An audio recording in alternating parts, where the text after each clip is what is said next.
आया बुबाना कोया मुंकालना अपन आया बुबाना।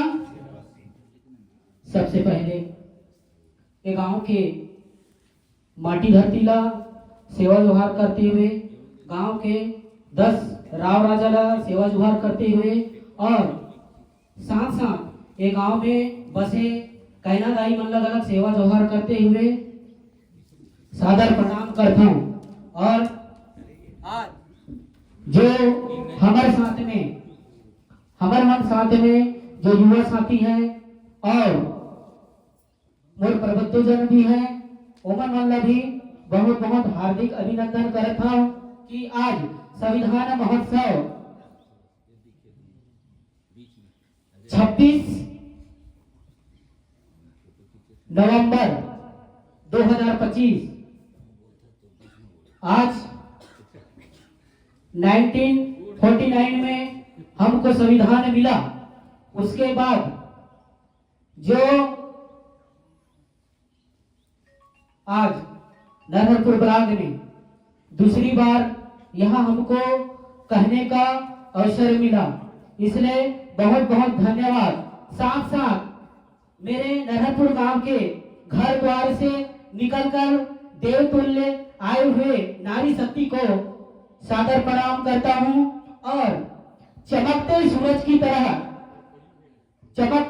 की तरह आसपास मेरे युवा साथी जो उनकी आज यहाँ उपस्थिति हुई है, उनकी उपलब्धि के लिए भी मैं उनको बहुत बहुत धन्यवाद देता हूँ कि आपके प्रयासों ने समाज को, गांव को एक नया पहचान दिया है।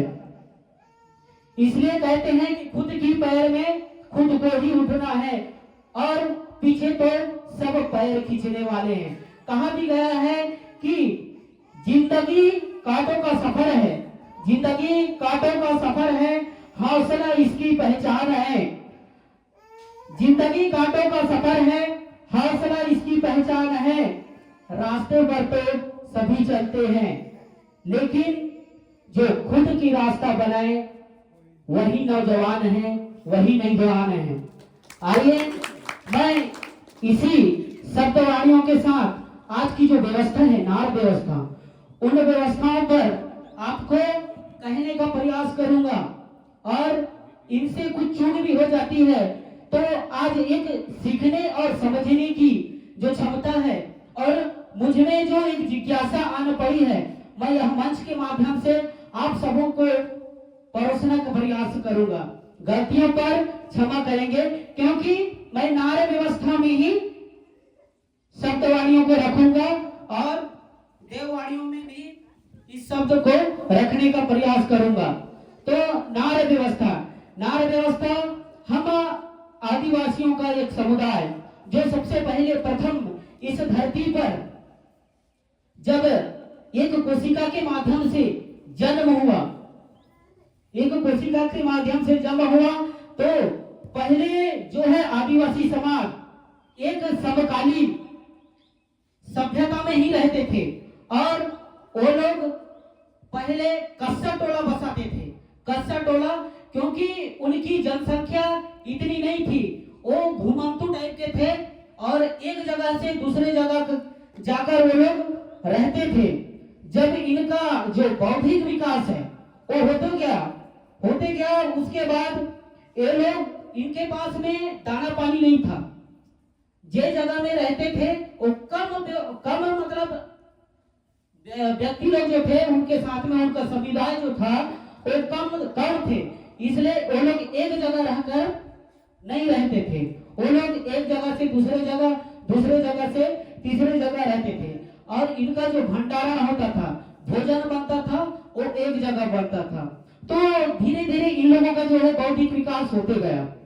उनके बाद में जब इनका जो मुखिया हुआ,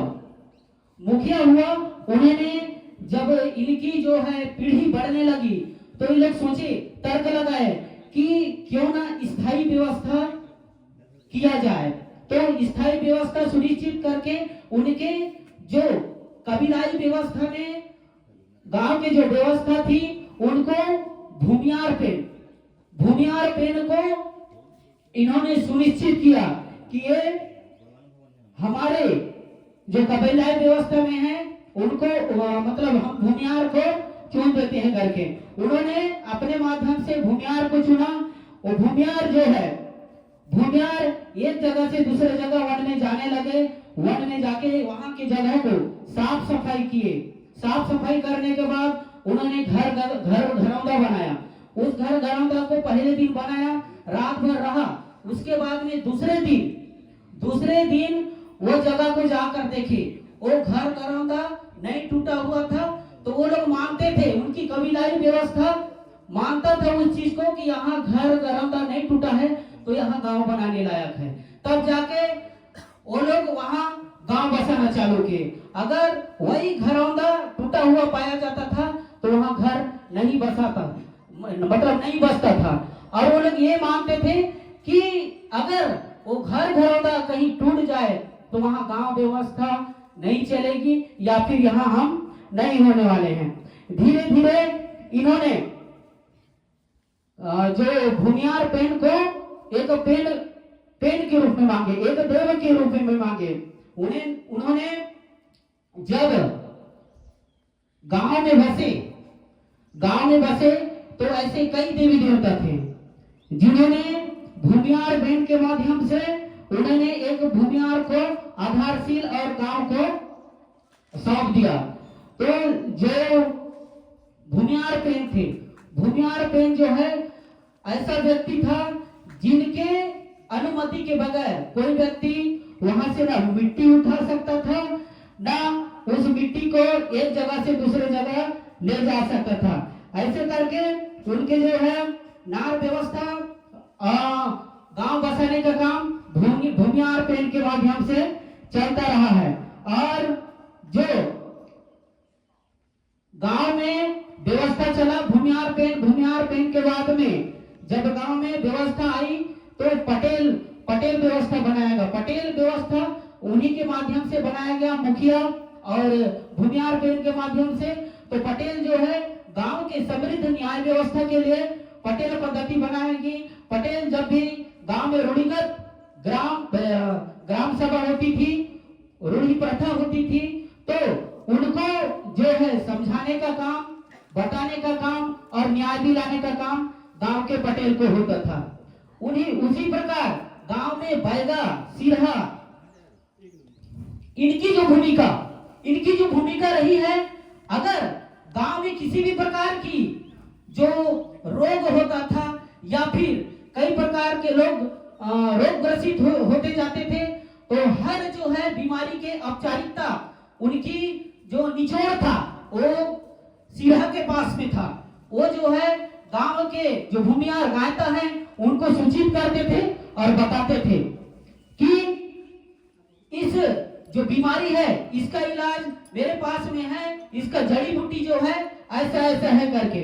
जो सिरहा है उनके माध्यम से जड़ी बूटी का निर्माण किया गया और गांव में व्यवस्था चलाई है। उसके बाद में इसी गांव व्यवस्था के अंतर्गत कोटवार भी एक सामुदायिक व्यवस्था से गांव व्यवस्था के अनुसार कोटवार को भी उनकी सहभागिता के लिए चुना गया।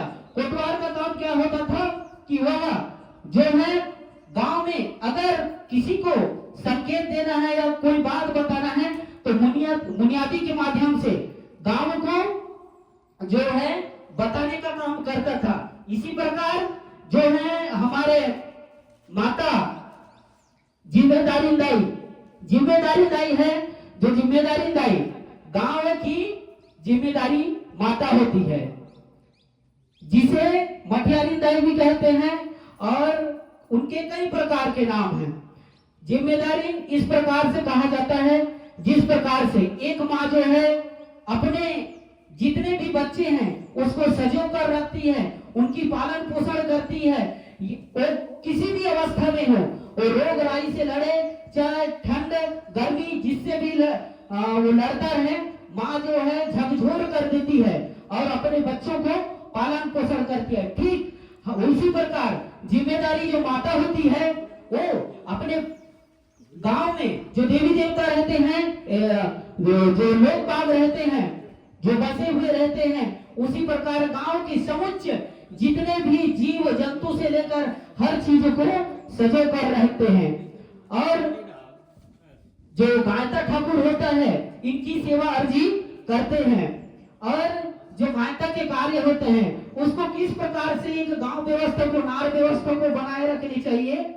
गांव की पेन बाना, जो गांव में देवी देवता होता है, उनका सीमांकन जो है उन लोग गायता को स्पष्ट कर देना चाहिए कि हमारे गांव में कितने देवी देवताएं हैं और किनके यहाँ हैं। ये एक सार्वजनिक रूप से स्पष्ट होना चाहिए। दूसरा है कि गांव में जितना भी सार्वजनिक स्थल बचा हुआ होता है, उनकी संरक्षण गायता को ही करनी चाहिए। उसके बाद में होता है गांव के समस्त जीव जंतु।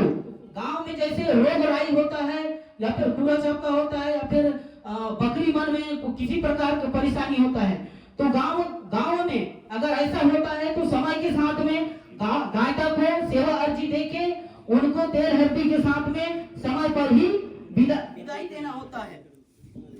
उसके बाद में अगर गांव में देवी देवता अगर नया सृजन होता है, अगर गांव में देवी देवता नया सृजन होता है, तो उनको सही समय में गांव में एक उचित बैठक बुलाकर गांव के प्रबुद्ध जन, मांझी, मुखिया, पटेल, इन लोगों के सानिध्य में उनकी जो है व्यवस्था गांव में सम्मान के साथ में सेवा अर्जी करना चाहिए।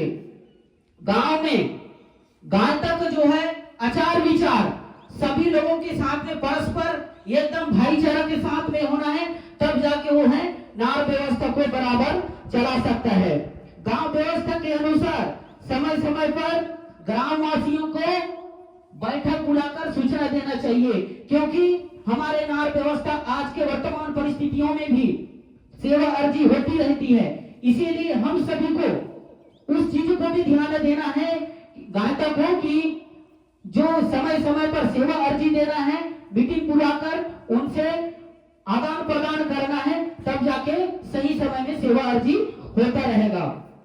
उसके बाद में अगर समाज में अगर कोई देवी देवता सेवा अर्जी जो करता है वो गलत दिशा में करता रहता है, तो उसको अगर गायता पकड़ लेता है और उनको जैसे निद्रा अवस्था में सपना भी देते हैं, तो उसको तुरंत गांव में अवगत कराएं और उनको पुनः स्थिति में लाने के लिए उचित निर्णय ग्रामवासियों के साथ में लेना है। ये गायता के काम है। और सबसे पहली बात, गायता का मुख्य काम कि नशे के हालत में कभी भी गांव के अंदर में 10 राव होते हैं, माता गैना होती है, शीतला माता होती है, भमियार पेन होते हैं, मावली माता होती है, कई प्रकार की देवी देवता हैं। नशे के हालत में प्रथम मुख्यतः उनको सेवा अर्जी नहीं देनी होती है। और लास्ट जो बात होती है गायता के कार्य, आसपास के जितने भी गांव होते हैं उनके सानिध्य में, उनके सतर्क संपर्क में बने रहना चाहिए, ताकि जो देवी देवताओं के जो व्यवस्था है और शिवाड़ जो है वो एक दूसरे के ऊपर लगे रहते हैं। तो हमको गायता को एक दूसरे गांव से सतर्क संपर्क बनाकर रखना चाहिए। इसी के साथ में आता है नार व्यवस्था के अंदर 10 राव। जो 10 राव है इस प्रकार से हैं। पहले है राजा राव, ये ठाकुर देव होते हैं जो गांव के मुखिया होते हैं। जो 10 राव होते हैं वो ठाकुर देव जो राव होते हैं, 10 राव के राजा, उनके सानिध्य में जितने भी राव हैं वो काम करते हैं। पहला है दंड राव। दंड राव जो होता है, दंड राव जो होता है खेत में, खार में, खरवन में अगर कीड़ा मकोड़ा होता है या फिर कुछ होता है तो उसकी देखरेख के लिए कौन है? दंड राव। दूसरा है पाट राव, ये सबसे बड़ा पाट है, इसको ये माटी गोद में होता है। और चौथा है संद राव, कापर राव, जो बगड़ों में होता है, बगड़ों में होता है, जो गांव के शिवाड़ में होता है। आज भी देखते हैं वो शिवाड़ के देवी देवताओं को मानते हैं। अगर जैसे हम कहीं शादी ब्याह हो गया है तो शादी ब्याह में हम लोग जाते हैं या फिर आते हैं तो शिवाड़ में रुक के तो शिवार के देवी देवताओं को नमन करते हैं कि हम दूसरे गांव जा रहे हैं, हमारे दूल्हा दुल्हन को किसी भी प्रकार के कुछ नहीं होनी चाहिए करके वो जो दोषी होते हैं उनके माध्यम से सेवा अर्जी दिया जाता है। उसके बाद में आता है कप्पे राव, इसको पीले बोलते हैं, जो रास्ता में आज भी रात में देखते हैं। वो व्यक्तियों को एक संकेत करता है, उनको सूचना देता है कप्पे राव कि ये इसमें रावण पेन है करके, और जो कुछ होने का रहता है वो कप्पे राव जो है उनको सुरक्षित करता है। उसके बाद में है घाट राव, ये नदी नाला में जो होता है उसमें होता है घाट राव, बूढ़ा राव। अगर कोई व्यक्ति मरता है तो आज हम उसको अनुमति लेते हैं, या फिर धान डालते हैं, या 1 रुपया का सिक्का डालते हैं, या फिर आजकल मतलब मन तरफ देते हैं, अनुमति लेते हैं। उसके बाद में बूढ़ा राव में ही ले जाके शमशान घाट में उनको दफनाया जाता है। बहना राव, ये जो नदी के बहाव होता है, मतलब नदी में पहले पूरा आता है तब यह जो है दिखता है। इसको गायता के माध्यम से 3 बार तेल हरदी सेवा अर्जी करके इनको विदागुरी किया जाता है। उसके बाद में होता है घोड़ा राव। घोड़ा राव जो होता है घोड़ा की सवारी करके जो गांव के परिसीमन है वो गांव के बीच में तैनात रहता है। उसके बाद में होता है घुघवा। घुघवा जानते हो ना, ये जो हमारे 10वां राव में होता है जिसको बोलते हैं कारी राव। आज भी गांव में देखा जाए तो अगर कारी राव अगर आवाज करता है तो लोग बोलते हैं कि नहीं, ये हमारे लिए गलत संकेत है। नहीं, बिल्कुल हम मानते हैं और आज भी उस चीज को देखने को मिलता है कि अगर गांव में कुछ उचित कार्य हो या अनुचित कार्य हो, उस एक संकेत करता है। ना कि कोई कलंकित नहीं है, ना वो अव्यवहारता से चिल्लाती है, बल्कि वो गांव वालों को एक राव पेन के माध्यम से, कारी राव के माध्यम से संकेत करता है कि गांव में कुछ घटना घटने वाला है या फिर घटना घट चुका है। उसके बाद में होता है कैना पेन। कैना पेन, ये कैना पेन जो है जिसको हम बोलते हैं माता, पहले जो बताया राव पेन को एक बार इंगित कर दो कि राव पेन होते कौन है। राव आज भी देखने को मिलता है कि हमारे जितना युवा साथी हैं, पढ़े लिखे लोग भी हैं या फिर ना भी पढ़े लिखे लोग हैं, राव पेन आता कहां से है, कौन है राव पेन, किसी को नहीं पता। लेकिन हमारे जानकारी के अनुसार और कुछ तर्क वितर्क करने के बाद में राव पेन के बारे में कुछ अंश मिला है। राव पेन का तात्पर्य है कि अगर गांव में कोई कुंवारा लड़का मर जाता है तो उसको क्या बोलते हैं आजकल लोग बात, और रक्षा बन गया, ये बन गया, वो बन गया, ये सब चीज ढकोसला है। क्यों? क्योंकि आदिवासी रीति में आज भी चला आ रहा है कि अगर कोई कुंवारा व्यक्ति मरता है तो वो राव पेन में शामिल होता है। इसी कारण उसको गांव के बीच में नहीं, गांव के बाहर दफनाया जाता है। आज भी कहा गया है और ये अटल सत्य है और ये हमारे व्यवस्थाओं में चल रहा है। उसी प्रकार के सात बहनी कैना जो होती है, कैना माता आदमी मतलब माताएं जो खत्म होती है कुंवारीपन में, जो खत्म होती है माता, वो कैना पेन में शामिल होती है। लेकिन आजकल क्या बोलते हैं उसको, आजकल क्या बोलते हैं, परितीन है तो कोई और है, तो कोई सोधे है, तो कोई ये है, फलानी के आत्मा है, भटक रही है। ये क्या है?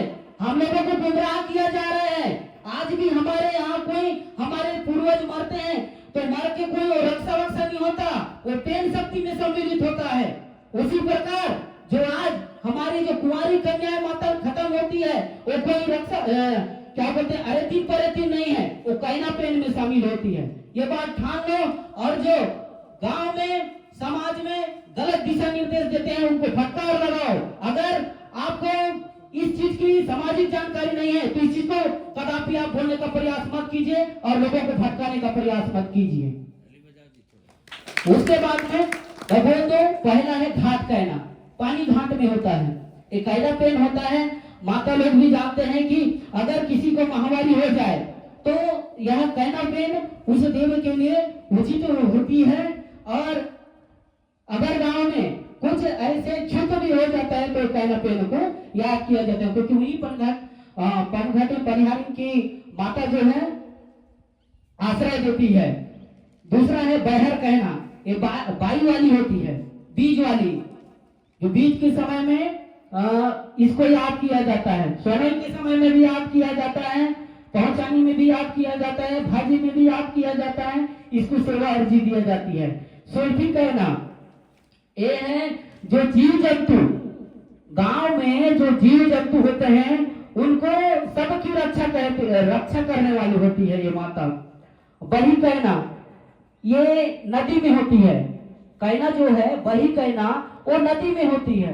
अभी जो बताए ना, जिस प्रकार से दूल्हा दुल्हन गांव के बाहर जाते हैं तो सरहदी पैन से अनुमति लेते हैं, उसी प्रकार अगर किसी नदी में नाले में अगर पार होते हैं तो कहीं जाने के रहता है तो दाल चावल पकड़े रहते हैं दूल्हा दुल्हन, उसी के माध्यम से वहां जो माता है वही कहना उससे अनुमति लेते हैं कि हम कहीं जा रहे हैं, हमको कुछ मत हो जाए करके उनके दाल चावल देकर अनुमति लेते हैं। पांचवा है जल की कहना, ये पानी गिरते समय इन्हीं से हम पानी मांगते हैं, और ये कहाँ मांगते हैं? भीमा देव के गोद में, ये भीमा देव के साथ में ही रहता है। और ये जो माता है जल की कहना, कभी कभार जब पानी गिरता है ना तो मछली बन के छल करती है, जो जल की कहना है।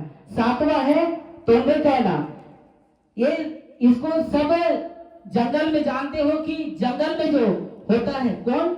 भूलन कांदा बोलते हैं ना, यही है एक जल की कहना जो जंगल में होता है। उसके बाद में जैसे होता है भूकर्रा, दूसरे चर्चा में है, ये सात कहना जो है सात माता के बारे में बताए। और गांव में एक है भूकर्रा पेड़ कौन होता है? तारा देव यादव मन कहते ना, ये गायता के माध्यम से भी एक सेवा अर्जी राउत मन के सानिध्य में किया जाते, और आज भी बोला जाते कि वहां से चूल माटी जो है ले जाया जाते वहां से। और बहुत जगह देखे पर मिलते कि यही जो है छापर में भुकुर्रा में ही लगिन गलग मारते हैं। ऊपर बाद में कटरेल गाल, ये कटरेल गाल ऐसे है जहां चाटी से लेकर, ये धरती में चाटी से लेकर जतिक भी जीव जंतु है तेमन मन के गिनती रखने वाला है। कंडरेल गाल भैंसासुर, ये भैंसासुर है तो सब जन जानता हो। यहाँ हमारे गांव के ऐसे जगह में रहते कहा फरसा पेड़ जेहा और दलदली जगह में झलक रहे थे, यह सबसे ज्यादा दलदली जगह फरसा पेड़ में ही विराजमान रहते। और एकर शक्ति भी बोला जाते कि 10,000 साल तक जीवित रहते। अगर एकर शक्ति कम होने पर धरते तो गांव के गायता ला सपना में सूरज में तुरंत दिखत है, और वही गायता ओकर सेवा अर्जी करते, तब ओकर जो शक्ति है जो 10,000 साल पूर्व जो रहते वो पुनः अपन स्थिति में आते।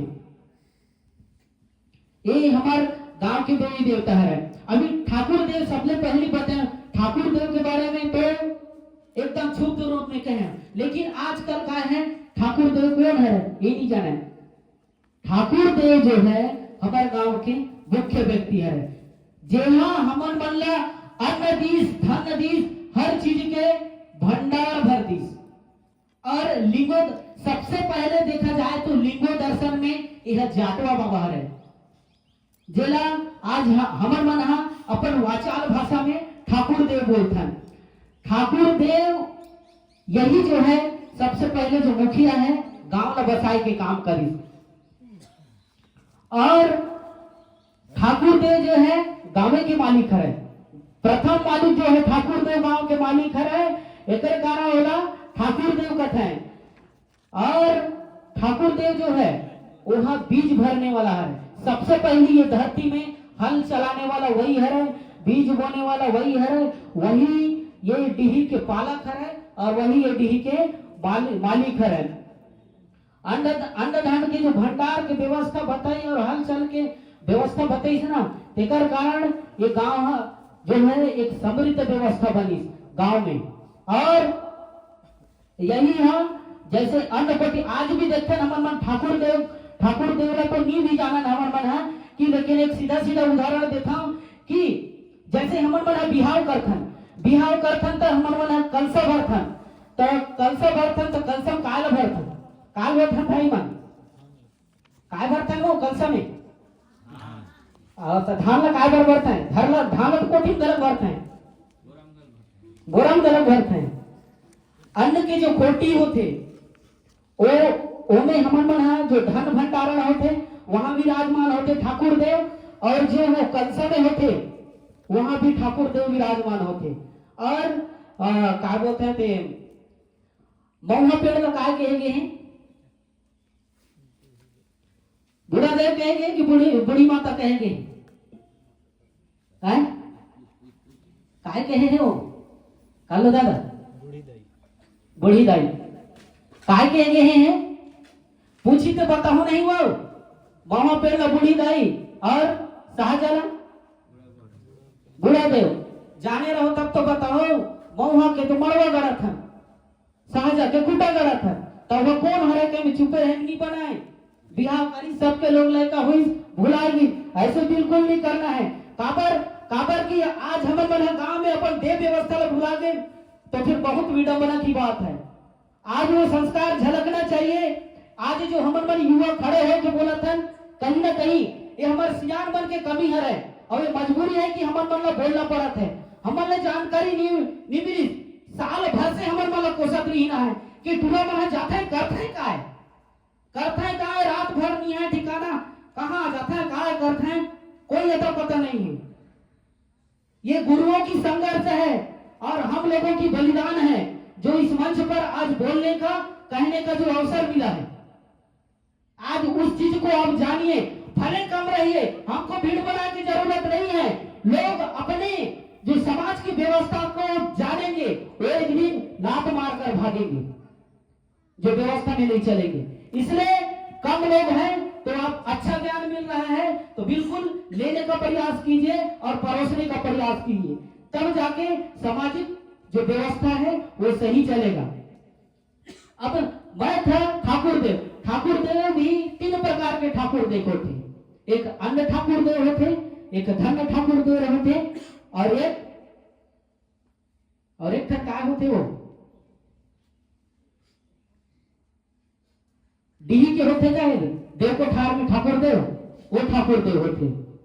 जो एक जो मैं धन ठाकुर बताया, अन्न ठाकुर बताया, तो अन्न ठाकुर में भी अन्न देने वाली कौन है, जो गांव घर के कोठा में रखे और वहाँ जो कोठा में होते ना वो कोठा जो है पशु के क्या बोलते हैं ओकर से ताल्लुकात रखते, पशु से ताल्लुकात रखते कि ओकर जो ठाकुर देव बोलते कि अगर कोठा में ओकर मल मूत्र और गोबर ला इकट्ठा करके खेत में ओकर क्या करना है, छिड़काव करना है, देकर से जो है फसल काय हुई कृषि में हमन मन ला मदद मिली करके। ये जो है तीसरा पहली नंबर के जो है क्या बोलते थे ठाकुर देव है, और दूसरा जो धन के भंडारण भरने वाला ठाकुर देव है, और तीसरा जो है देव कोठार में होने वाला ठाकुर देव है। तो आप मन ला जो बता रहे हैं मैं ठाकुर देव के बारे में बहुत ही क्या बोलते थे अच्छा जानकारी दी है। एक बाद मैं यहाँ सब जन ला अवसर देना है। आज जो ये व्यवस्था ला थोड़ा सा आधारशील लेबर एक हमन मन ला जरूरी होगी, खबर की हमन मन जो अभी मैं बात बोलत रही हूँ ना कि हमन ला बहुत संघर्ष करे ला पड़ी और हमन मन ला जो पिसा तसा दिखाई ये गुरु मन भी बहुत बहुत धन्यवाद। खबर की हमन मन ला ये रास्ता में लाई और ये रास्ता दिखाई, तब जाके हमन मन जो ये व्यवस्था है वो चलाए बर एक संगठन बने, युवा मन जुड़े। हमन मन तो उतना जानत नहीं रहे हैं, लेकिन आज पता चली कि ये संविधान जो है संविधान के माध्यम से हमारे पास में जो व्यवस्था है वो कहाँ से कहाँ है। जो गांव व्यवस्था बताएं वो भी बिल्कुल, अगर ये गांव व्यवस्था है सही सुचारू ढंग से चली तो बिल्कुल ये रूढ़ी प्रथा 13 तिनका बिल्कुल डिफाइड करे। खबर की ये में कोई माई के लाल शासन प्रशासन से आके यहाँ बैठ नहीं सके, खबर हावी नहीं हो सके। अपना व्यवस्था स्वयं को जागृत करना है, तब जाके व्यवस्था खड़ी हो सकती। अनैतिक हम दूसरे के गर्भ दायित्व में आकर उनके माध्यम से चलेंगे तो हम जीवन में कभी आगे नहीं बढ़ सकते और आगे नहीं उठ सकते। लास्ट में मैं अपने युवा साथियों के लिए, क्योंकि आज शिक्षा इतना आगे बढ़ गई है, फिर भी शिक्षा के साथ साथ में, शिक्षा ग्रहण करने के साथ साथ में हमारे युवा कुछ नहीं कर पा रहे हैं। भले घूम घूम के हैं, वो दूसरे के दिखावे में है, भले वो किसी भी रास्ते में चल रहे हैं, लेकिन उनको क्या है, सही दिशा और दशा की मार नहीं पड़ी है। अगर हम छोटा सा प्रयास करें तो निश्चित ही वो युवा आगे बढ़ सकते हैं। लास्ट में यही कहना चाहूंगा कि जो महान समाज सुधारक जो हमारे गुरु थे नेल्सन मंडेला, इन्होंने एक बात कही है कि शिक्षा ही हमारी दुनिया बदल सकती है। शिक्षित होकर भारत को एक विवेक जगा सकते हैं, युवाओं में एक संविधान का विवेक जगा सकते हैं। ज्ञान का एक दीप काफी है जो एक अंधकार को मिटा सकते हैं। और आज समाज में शिक्षा और जागरूकता सबसे बहुत ज्यादा जरूरी है, और जब तक हमको जागरूकता नहीं रहेगी तब तक हम आगे एक गड़े मुर्दे के समान रह सकते हैं। मैंने देखा है ऐसे ऐसे व्यक्तियों को कि वो लोग अपने समाज में और अपने समाजों में भी और कई एक समाजों में भी जिन्होंने अपनी मेहनत से बहुत बड़े बड़े सफलता अर्जित की है। एक बात